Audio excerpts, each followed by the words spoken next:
One, go. All right, welcome back to another edition of Boundaries and Brotherhood. If you're watching this on my profile on my Facebook, we're gonna use this new system called Restream. I want to figure out what me and Doc is gonna be doing. But Doc, today's topic: how to deal with stress and anxiety as a man in today's society. While I get us all set up and ready to rock and roll, you let us know what we'll be going over. I want to give you the helm right now. Good morning, everybody, or afternoon, or whenever you're watching this. Dr. Keith Fairclough here with Gordon Wat. This is Boundaries and Brotherhood. Today, we're going to be talking about stress and anxiety in today's world that we experience as men. We do experience a lot of stress. We do experience anxiety, and most of the time, we don't even know it. We're not even aware of what we're experiencing. I actually just went to the doctor's the other day, and I was explaining to my doctor what was going through. And I was like, man, I can't focus. I feel like overwhelmed and all these things like that. I actually didn't use the word overwhelmed. I just said my mind just seems all over the place. And I was explaining to her all that I was doing. And she was like, it sounds like you're stressed. It was just crazy to think, because I'm a therapist who deals with this all the time. And you would think that I would know that out the gate, like I'm stressed, right? Okay. But nobody's perfect, right? And sometimes you get so caught up in the grind and moving forward, and sometimes the excitement of it and the responsibility of it and everything like that, that you forget that even though it's all good stuff, like it's not bad stuff. I've been having a lot on my plate. Like business has been like booming, praise God. My book, finally have that all written. So I got that to do. I just finished doing the script on this very topic and regarding men of faith. And that's just a fraction. I'm talking about workbooks and reach out to clients and setting this up and reading this and doing that. And then all my personals, but you get, when you're in it, right? You're in the forest, like you're thinking only what's about the trees, right? You miss the forest for the trees. And so you get so caught up moving that you don't realize that you become stressed because your body's like, we're not getting enough rest. Maybe our nutrition isn't the best. You haven't been working out like we need to. Our prayer time isn't like what it needs to be. And all the things that we would do to make sure we're mitigating the effects of stress are all there. And even though can then talk about anxiety as well, because they kind of go hand in hand, stress and anxiety. And we'll explain and kind of break down what they both are, because they're not the same. But it's not a fear, right? Because anxiety isn't about fear. And I think we talked about that in a previous podcast. But anxiety is not about fear. Anxiety is about threat detection. It's like, hey, something coming up. We don't know if we necessarily have the capacity to handle it. Or the other form of anxiety, which people don't really actually know more often than not, is that no overwhelming depression. I was at max capacity, but I was still moving beyond that without any type of recovery. And so I was feeling the effects of it in the sense of that my mind was just like all over the place. It's like we're not functioning at 100% capacity, but you're still going forward. Today we're going to be talking about what that looks like in men, what anxiety looks like, what stress looks like. And I'll give you a couple of tips as far as how to manage it. We're not going to get it all in this time because we're not going to be able to be on as long as we normally are. So take notes. And if you're watching the replay, definitely run it back, pause it, whatever you need to do. So Gordon. There will be a replay regardless of what on the Boundaries and Brotherhood channel. Like I said, we're ramping up for 2026 because our production level is about to go up. We've tested all of these things. We've tested everything out up to this point. We've close to 1,000 subscribers between the two channels. But I want to tell you, if you're dealing with anxiety and you need help, guys, we have things for you. And if you want to work with Doc personally on everything else, that leave a comment, because it's streaming right now live on Facebook, live on YouTube. TikTok is also going there. So leave us a comment so we can put your comments off here. But Doc, even for you as a man, as a therapist, we all deal with stress, anxiety in certain ways. What are some of the key things? How do we catch it? So how do you know if you're stressed out? Well, for one, I think it's going to be important for you to just kind of stop and just think about all the stuff that's going on in your life, right? Do a comprehensive list. And on that day, like I said, when I met my doctor, I had made a comprehensive list. I literally made an audio recording. Make a comprehensive list of everything you got going on, your personal life, your professional life, and just take a look at it. It will let you know you probably have a lot going on. Even if you're not doing it all at the same time, the fact that you have that much going on, especially when it's all up there in your head, your mind's running 100 miles a minute. And so just because you're not necessarily doing it in the moment It doesn't mean your mind's not keeping track of it. And that is draining energy. And in Oh, order for you to sustain this level of effort, your body has to kick on your fight or flight response, your stress response, in order to get the energy, right? So you can keep moving forward. Because the thing is, stress doesn't necessarily have to be an outside, it can literally be triggered just by how you think. And being overwhelmed is generally not because what we have to do on the outside, it's generally because of how we perceive it in our own mind. And that's what kills our capacity, not the actual thing. So I would say, as far as like being able to identify, you got to stop. First and foremost, just stop whatever you're doing and just really stop and think and make a comprehensive list of all the stuff you have going on. So you can actually recognize, like, dang, I am stressed. I had to make that list and talk to someone for them to be able to tell me that, yeah, you are stressed. what are some of the things that your clients are being stressed out about? Is it relationships? Is it things that's just man-made? Is it things that they don't know how to handle it? How are you telling your clients or the audience what can they do in case you're noticing that besides a checklist? So I would say some of the things that stress my audience out, my clients out the most, relationships. And it might be just because my specialty, when my other specialty is relationships, right? Dealing with couples, so it would make sense that the people who are stressed with relationships tend to come and talk about that. But even before that became my specialty, because I was actually Mm, getting that even before I started studying relationships and couples and doing that work. So that's one of the biggest stressors is relationships and relationship dysfunction. I would say work, that's another stressor and dysfunction. That's another stressor that comes up a lot. I would say probably the second to couples is work. So career. Third, you could probably fill that in with a lot of other things. That could be kids, that could be extended family, that could be health issues, you name it. But I would say the first two things are relationships and work, which oh, makes sense because those are probably the two biggest domains in our lives as men. nice, nice. Because a lot of the times the stresses are right. And guys, if you're looking for any type of free assessment that you can have, scan that code right here on the right. We're gonna leave this up for a little bit. It's a free assessment to get into our ecosystem where we're gonna be providing a lot of things for you. We have PDFs, workbooks, assess things that's gonna go on for 2026 because there's a lot of stress going on in the world, guys. Pick up your phone, swipe that thing, scan that code, it'll go to assessment, and we'll get the notification for it. Because me and Doc's Boundaries and Brotherhood channel that we created is here to help men so that you don't unalive yourself, right? Because that the main thing for us to do so you don't go down this path of just doing the most craziest things. And that's why we built this channel to Mm. help people with stress, get out of the anxiety, how to become the 11 man, the sovereign man, right? If you look at this slide right now, I want you to learn to get out of the stress level to command value. And here's a special thing, just a simple framework that we have going on that you might have access to. All you have to do is leave us a comment. But Doc, let me ask you this, right? How does one deal with stress when it's too much? Ooh. Usually, well, so there's two ways people deal with it, right? Especially as men, we tend to try to forge and push forward, need to put ourselves on the back burner, continue to go harder, go more. But we get to a point where our bodies are like, yeah, we can't keep going. Unfortunately, we might succumb to like substance abuse, right? Something to help us either continue to push forward or if it becomes too much, something to kind of numb us out so we don't have to think about it, as we continue to trudge forward. Obviously, neither one of these is healthy. The explosive outburst, that's another way that we'll handle it. So it'll just become too much. And then someone will say something or do something and then we'll explode. Sometimes it'll just be verbal, but unfortunately, some other times it might be physical, Okay. taking out on our wives. Partner, or you I just usually work with couples. We probably go back and forth, right? Sometimes they'll be taking out on our wives, sometimes they'll be taking out on our children, sometimes they'll be taking out on somebody else, a stranger.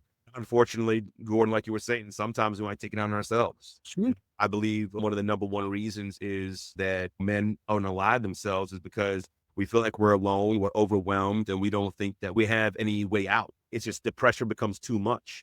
Manning up is no longer working anymore. And so therefore we have to, just go to the furthest extreme, right? Because you also try to do it alone. Irritability is another one as well. we're easily irritable. I think I mentioned that a second ago, though. So substance abuse, irritability, self-injurious behavior, not like self-harm, but like, although some men self-harm, but, dropping everything and walking away. It happens. Agent risky behavior. Some guys will become stressed out and they'll go and have an affair, or they'll go sleep around or something like that. But you wonder, like, what happened? It's just a lot of times it's that overwhelm. For me, it's all about commanding value within yourself, respecting yourself. You have added stress of family, kids, work, monetary, like you said, extended family. All of those come into a big factor. But at the end of the day, it is ye who controls everything else about what's going on, because everything is external. If you're seeking validation from other people, this will lead you down that path.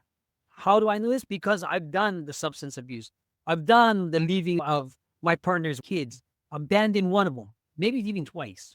But I'm batting 50-50 on that, so I don't even count it. That's just a justification I'm telling myself.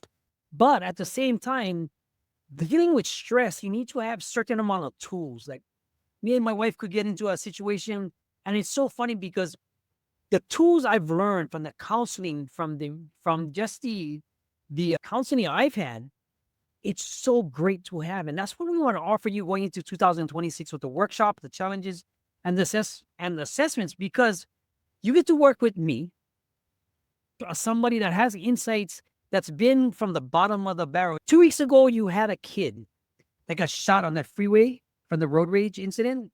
Yeah. So he got shot.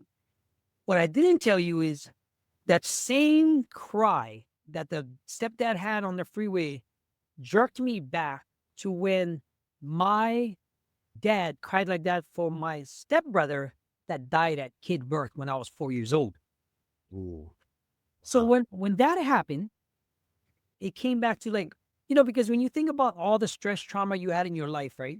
And you see that dad wail on that freeway that his kid got shot, reminded me, I already was going through a divorce, and then that happened. They took me back. And look, I still got that skin right and I never dealt with that trauma. You look at it, and then you kind of wonder why I messed up. Because back in the day, you don't have that type of counseling. They didn't steal nothing of it. Yeah. So now when you have stress to that level, and it triggered me because when that happened, I can only imagine the pain, but I also am thinking to myself, what about me? Why is they going through the divorce? And to see that guy on the freeway rolling around, yelling at that pain in his choice, took me back. And I remember that I can only imagine the type of stress he has. How does he deal with that? I just wanted to share that with you because you helped me bring that out. And it also helped me to deal with it. But you didn't even know that. Well, I'm glad I was able to be of help, man. Yeah, because for one, I'm sorry that your father and you had to even experience that. And condolences to that father who lost his son. I mean, imagine that level of stress. And Gordon, it's just like what you said. Men will hold on to that by themselves. Absolutely. It's really hold on to that by yourselves. I can't imagine to hold on to that level of grief by myself. I can't even imagine being in that level of grief, and I pray to God I never have to experience that. But, no one should be carrying that alone. And there's so many lies and myths that we as men tell ourselves of what masculinity is, and that's one of them. We should be by ourselves, or everybody else has problems. They have their own problems, so we don't share that with other people. And all these myths and lies about masculinity that were created are really created so that we don't look weak and don't look vulnerable. Try to excuse, not feeling. It's trying to excuse not reaching out for help. It's trying to excuse not processing emotions. And so we create this facade of what masculinity is to hide our weaknesses, what we think are weaknesses, right? And it's destroying us. It's absolutely destroying us. And as a matter of fact, I remember there was a scene in the movie Concussion. It was a Will Smith movie, and the movie was a biography of this doctor's life, African doctor's life, who discovered that concussions were causing NFL players to unalive themselves. And great movie if you haven't seen it. But then one guy in there who you look at him and he's the classic alpha male. These guys are taking their lives. They're weak and they're pathetic, and that's why they're doing it, and they're soft. And then, and spoiler alert. So if you want to see the movie, you probably want to start right here, go watch it, and then come back. But he ended up unaliving himself, right? Because he too had concussions. He was struggling by himself. And instead of reaching out for help, he suffered in silence, ended up unaliving himself. And that's because of these false myths that we can't ask for help, you know? True. And so how this all ties into what we're talking about, gentlemen, especially if you're hopping in right now, the issue is we need to ask for help. We're not designed to carry it alone. These lies are destroying us. And so, because we do feel stress, we do feel emotion. One of the other lies, men are logical, women are emotional. No, that's a lie. We're both emotional and logical. You can't shut one off and leave the other one on. It doesn't work that way. And when we start actually believing what's true and recognizing that it's okay to be human, it's okay to feel, it's okay to hurt, it's okay to be sad, it's okay to wail if you lose your loved one, and it's okay other men come around you and support you in that time when you're not doing well. As I was working on this study and this presentation, Gordon, about stress and anxiety for men of faith, there's in the book of Job, and anyone who's familiar with the book of Job, you look at what this man experienced, you cannot tell me that's probably not one of the most stressful things that you ever could experience. To have that back-to-back bad news. You lost all your wealth, you lost your servants, and you lost your herds, and you lost your children, like back to back. And then a day later or so, then you lose your health, or maybe it was a little bit later, then you lose your health. Now you're sick, you've lost everything, you're scraping like pustules off your body. That's stressful. That's too much. And you know what? Guess what happened? His friends came. You know what they did? They're like, my friend's going through it. He's going to need some support right now. So at least in the beginning, they came, they just sat with him. They saw him, they wept when they saw him, right? And they just sat with him. They were there. So we need that. We're not designed to carry stress, by ourselves, and feeling anxiety about something doesn't make us weak. That's part of the human experience. I think be able to recognize that and realize that it's okay for me to feel overwhelmed. It's okay for me to be concerned about what the future holds, or my relationship, or my finances, or, my work. It's okay to feel that. And if you don't know what to do with that, that's why you reach out for help. That's why Boundaries and Brotherhood is here.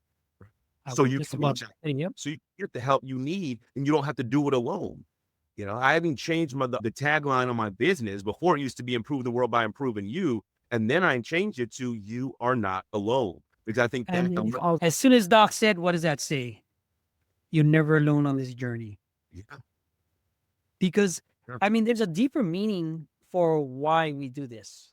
We see so much kids, dads, not in people's lives, unaliving themselves, turning to drugs, getting into jail, doing a lot of different things. Because I used to be one of those persons. I can relate to the people that you might be going through this right now. And this is why I have Doc, and why we collaborated and made Boundaries and Brotherhood. And it all started, guys, get this. It all started with me going to Doc in his office at Real Talk, the building, and we made a logo. Remember that day? Yeah. Now, we want to help you guys get over stress, become valuable, have a life at home that you can be able to communicate with your wife, your kids, and have purpose in your life without having all this other stuff. Because if you're not doing it for the right reasons, or you're not finding purpose in your life right now and you're looking for a way out, right? Let us help you. Because like the tagline says, you're never alone on this journey. Guys, you just gotta be able to actually take accountability for yourself, because accountability is the hardest thing you're going to be doing for yourself, right? But accountability is also something that you need in order to fulfill your destiny as a man. Not one of these assholes you see on YouTube and everything else. You want to be able to take into consideration a lot of things. Ask for help when you need it, right? Because sometimes the ego kind of cash the check that's portrayed by other people wanting you to. Because that's deep right there. Because a lot of times when you want to cash that check and the ego's too big and you have no path, that thing will get you in a bunch of trouble. Mm-hmm. I can walk it. I can tell you that from experience. True. Resources without purpose, that's a dangerous combination. That's a very dangerous combination, And granted, I know, Gordon, you can speak on it. I haven't been there, but I hear the story all the time where people, they get to a certain level and they've done exceptionally well, but they don't feel like they have any purpose. Or people who come into a lot of money and they don't have purpose, that ego kicks in because that's all that's there, right? That's It's all all that's about there. me, then that's all Yeah. that's there. And so then if that's the case, then what's the best thing I can do for myself? And Solomon talked about that as well. And the crazy part, he already gave us the end point. He said it's all vanity. He said, I saw, Yeah. and mind you, Solomon was a multi-billionaire back in his day, like a multi-billionaire. He was a king, but he was a multi-billionaire, most powerful country in the land, everything like that. Like everything, he was on top of everything. And he went to seek pleasure and everything, really feed his ego, right? Women, money, treasures, everything. And he said, it's all for nothing. It's all for nothing, right? If you don't have a purpose, it's all for nothing. But what happens nowadays, Gordon, unfortunately, and hopefully we're not going to go too far off topic, guys. Just stay with us. But this is true because it really does tie in, Gordon, because a lot of times, you would be super successful. You don't have any purpose. You get stressed out, and so you look to your resources to help you. But unfortunately, because you don't have any purpose, right? And then you wonder where these people come out and I guess this is relevant today, but then you have someone like I don't know if Diddy would be a great example of that, but because he had no true purpose, he didn't really want to add value and give back. That was his goal. It was always about him. Look at how deranged he became. It's kind of the same thing with any of these other people you see coming out. They get deranged when they don't have purpose, and it's all ego. Guys, we need to identify our purpose so we can be the 11th man, so we can be the sovereign man, so that we can actually add value and change not just ourselves, but the world around us. So yeah, moving from ego to purpose is critical, and especially when it comes to stress, because a lot of us can keep moving forward because we know there's something bigger than us. I keep going forward and doing my books and workbooks and programs and studying and reading because it's bigger than us. And it's going to show up and it's going to help. Like a quick example, I was talking along earlier this week. I don't want to put my son on blast, but his grades weren't the best in school and he was going through it, right? And so I got a chance to talk to him about his emotions, right? I made a safe place for him. And because I made a safe place for him, he opened up. He said, this is how I'm feeling. I won't go into all the detail. And when he opened up about how he felt, it changed the entire environment. And we got a chance to talk to him. He was already adopting the idea of my feelings don't matter, or let me minimize my own feelings. And I said, no, son, don't do that. Acknowledge what you feel. That's okay. Because my son was stressed. He was, Of course. and he was like, well, I got to push through it. I'm like, no, understand what's going on. Get the message and let's go through it. And we had a phenomenal conversation. Then his older brother jumped in and started adding value. And so what I'm saying, gentlemen, is we're breaking generational curses. When you're able to start taking this on and start doing this, you're breaking generational curses. Now my sons know they don't have to do this alone. They don't have to be stressed and carry it. They don't have to do that. They can open up and say, I'm stressed. I'm going through it. And my thoughts and feelings matter. It doesn't matter if I think you shouldn't be stressed. Because and I won't go too far off on this, but I had a client that had that same mentality. Right. Where she was talking to her sons and she was like, you got nothing to be stressed about. And I'm like, well, you can't do that. You're dismissing your feelings. You're teaching them you got to do it alone and your feelings don't matter. And unfortunately, a lot of us as men, that's how we operate. We think our feelings don't matter, so we don't acknowledge them. But the way our brain operates, it doesn't go away. No matter how much you say it doesn't matter, no matter how much you hold on to the lies the world has told you about what to be a man and masculine, what that is, that doesn't matter to your brain. Your brain cares about one thing and one thing only: keeping us alive. So even if you believe that it doesn't matter, your brain's like, yeah, it does. We're not going anywhere until you do something with it. And so we as men have to stop believing the lies. We have to recognize that I'm stressed, or slow down and realize, according to I think one of your original question, slow down and realize I have a whole bunch of stuff going on. He's doing well. My mind is sharp as it needs to be. I don't have the same energy. I don't have the same motivation. Something is wrong. I got to stop. I'm more irritable. I'm blowing up on my wife. I need to stop. Just time out. Time out from meetings. Time out from responsibilities. Just time out. What the heck is going on? And really self-evaluate ourselves. And if you need help, then you need to reach out for help. Whether it's you could come to us, you can come get a therapist, or you can just stop and talk to someone and just be like, hey, this is all the stuff I have going on. And I can guarantee you, because I say the same thing all the time. Sounds like you're stressed. And when I say that, you know what they say? Oh, shoot. You didn't even realize it. Because You don't think of it. You don't have it one bit. I mean, guys, if you're feeling stressed, guys, honestly, if you're feeling stressed right here, scan this code right here. You're going to see a little thing that goes around. It's free, guys. This is just to see where you're at, to see if you want to work at it.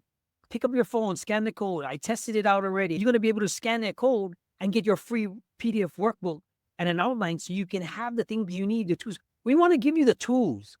So when this comes up, but this code right here will take you to an assessment to see where you're at so that you can get the help you need from us or just privately from Doc, however you want to do it. This channel is based for you so that you can understand yourself and not feel like you can do it all alone, like Doc said. You mean?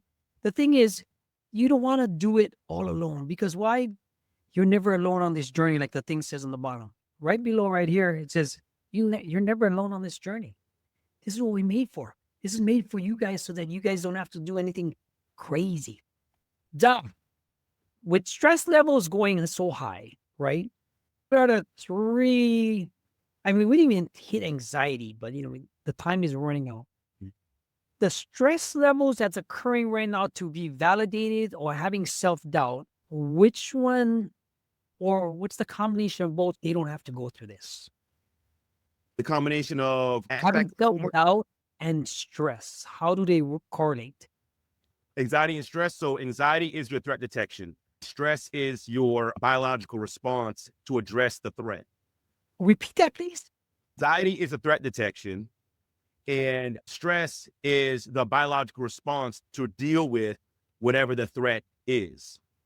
Like this. Think of anxiety like this. Anxiety is like your radar, right? Your radar picks up, oh, shoot, there's an enemy coming. There's a threat coming, right? And then now think of your stress response as the alarm that goes off that says, soldiers, get ready. There's an enemy coming, right? Now, this works. Anxiety is the radar. It catches that the enemies are coming, right? Or the threat's coming. Then it sets the alarm off in your brain for stress. Stress then goes and gets everything ready. And then you go and deal with the threat. That burns off all the chemicals and stuff that your body develops. And then your body goes back to normal resting rate, right? Everything's good. That's how it's supposed to happen, right? Okay. Short response, very quick response. Maybe it's you're preparing for a meeting. Maybe it's a task you got to take care of, as put stress on your body or whatever. But the way it works is that whatever you're doing is burns off the chemicals, and afterwards you feel good. You might be tired or exhausted because your body is going revving at a high level, but then because you burn through it, everything is good. That's how the normal response is supposed to happen. Not a bad thing, right? Remember, your brain is your ally. Your emotions, the pleasant and unpleasant, they're all your allies and not your enemies. What ends up happening is, like I said before, your brain doesn't distinguish between what's real and what's fake. So your brain, if it perceives a threat, so it threats coming, then the alarm goes off, stress happens, but there's nothing to burn off, right? Because you're stressing about something or you're having anxiety about something that's not real in this world. There's nothing you can do anything about because you can't burn it off. What ends up happening, the cortisol and all those other hormones stay stuck in your body and it wears you out. It's like redlining a car, right? Redline a car to get the light, fine, right? You let off the gas, you're good. Go back to regular speed. But if you just kept redlining and kept redlining, your car, the engine's going to blow. And that's what happens with us as men. We keep redlining. Oh, you're supposed to be a man. Keep redlining. We're responding and having anxiety, and it's over and over. We're not addressing it. We're not talking about it. We're not processing it. And then boom, we break down. Boom. We do something drastic. And a lot of these guys, I'm sure you've heard of like midlife crises and things like that. That's stress. That's stress. That's coming out in a different way. It's coming out in a different way. Right. Why is he hopping on a motorcycle? Why is he spending all this money? Why is he getting a divorce and getting an 18-year-old girl? Like, what the crap is going on with him? Like, you man losing his mind. There's all this buildup and he's not processing it to recognize, hey, maybe you have that purpose. Maybe you're worn out. Maybe you go to marriage counseling. Maybe you need to leave that business. Maybe you got too much going on. Maybe you go do yoga. And then so when it happens and it blows up, everyone's looking at him like he's crazy. But that's what happens. Like, don't look at someone like they're crazy when the car engine blows, but they've been redlining for the last mile or 2 or 3 miles or something like that. Makes sense why your engine doesn't make sense is why you're losing your mind and going crazy. Yeah, Doc going off for a little while. You're going to see Doc goes off on things like this because he's passionate about it. But guys, we wanted to end this right here. Guys, if you're watching this on TikTok, if you're watching this on Facebook, if you're watching this on YouTube, please leave us a comment. We're going into full production mode 2026. Be aware for a lot of things, the schedulings and giving out between me, Carrie, Doc, business manager. We're going to all have it into an ecosystem where you can get all the things you need to survive. Guys, this is Gordon Wat from Boundaries and Brotherhood. Guys, take care. Have a great and blessed day. It's Dr. Keith Fairclough, Boundaries and Brotherhood and Freedom Change Success. We'll see y'all later. Y'all take Hope you enjoyed this episode, and please be sure to pass this on to anyone that needs to hear it.